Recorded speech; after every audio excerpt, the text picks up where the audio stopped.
I've trained calisthenics for 10 years. I've solely focused on strength.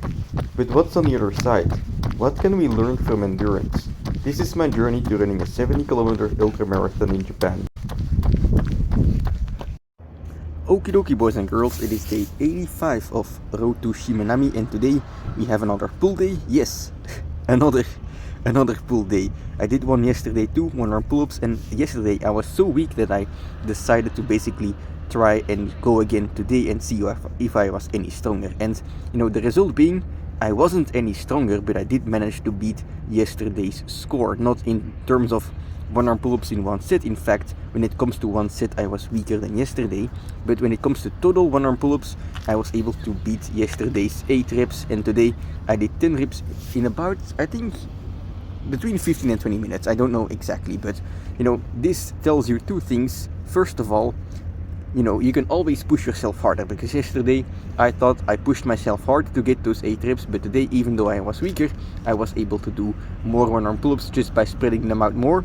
And two, it teaches you that, well, recovery is necessary, and well, if you just keep on training day in day out without recovering in between, you will grow weaker. But the main point of this workout, like, I kind of expected to be weaker, but the main point was to kind of get mental revenge rather than become stronger. And still, in 2 days I now did 18 1 arm pull-ups on each side. It's gonna be a good stimulus, but you also have to remember, I'm doing 1 rep maxes here essentially in the later half of the workout, because I'm only able to do 1 rep of the 1 arm pull-up. And so when it comes to training skills, these short attempts, they will give you a lot of strength, but also in between, remember to build your base. For me, it's probably gonna be better during this vacation to do some assisted reps with band assistance in the 1 arm pull-up to get some more volume in, to build my base, to basically patch up my weaker spots, which you get to know your weak spots when you're trying to do some 1 rep max attempts, I feel like.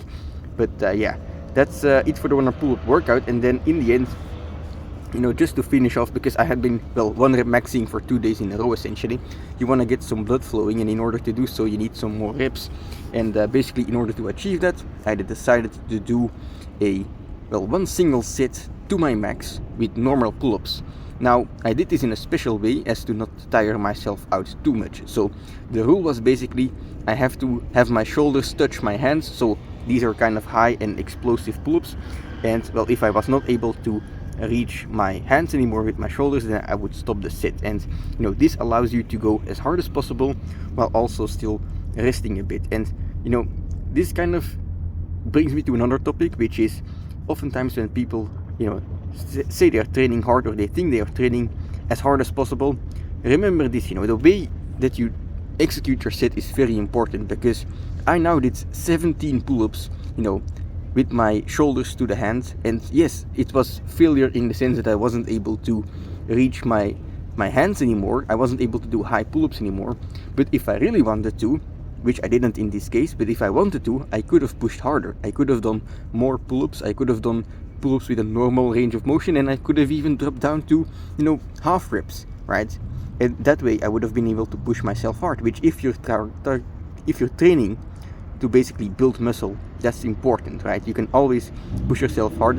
The better you're able to, or the more you're able to go to failure and push past failure, I think the more you're gonna build muscle. And of course, those sets are very intense, so you don't need as much sets. But I think when it comes to building muscle, it's very important to basically get as much bang for your buck in 1 set.